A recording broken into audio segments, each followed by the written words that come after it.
สำเร็จบ่ได้มาง่ายๆเส้นใส่บ่ได้อยู่ตรงหน้า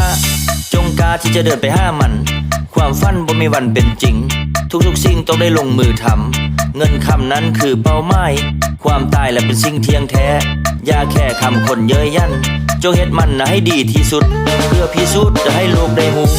อย่าอยู่อย่างคนสิ้นหวังสร้างพลังนะให้มีแห่งสู้ให้หูว่าเฮานั้นเฮ็ดได้ลักใส่บ่ได้เดินมาหา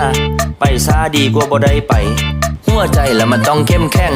มืดแห้งก็พักค่อยไปต่ออย่าท้อก่อนไปเทิงเส้นใส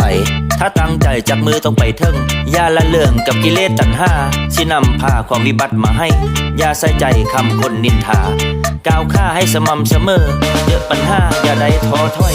เต็มร้อยกับเส้นทางเดินเผชิญกับอุปสรรคลำบากยากเข็นในมือนี้อดีตเป็นเส้นที่ในมือหน้าจงศรัทธาในตัวของตัวเองคนเก่งเขายังต้องฝึกฝน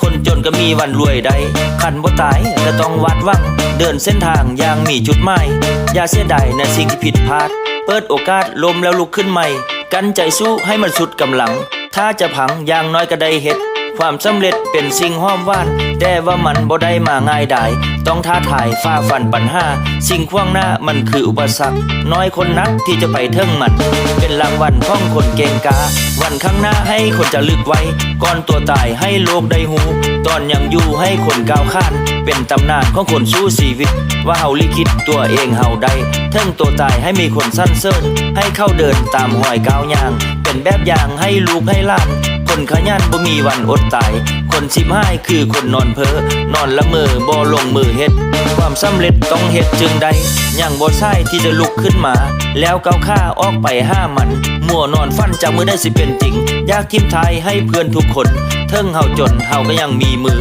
อย่าได้ถือความฝันเอาไว้ก้าวออกไปเดินตามห้ามันมีจักวันมันต้องเป็นของเฮา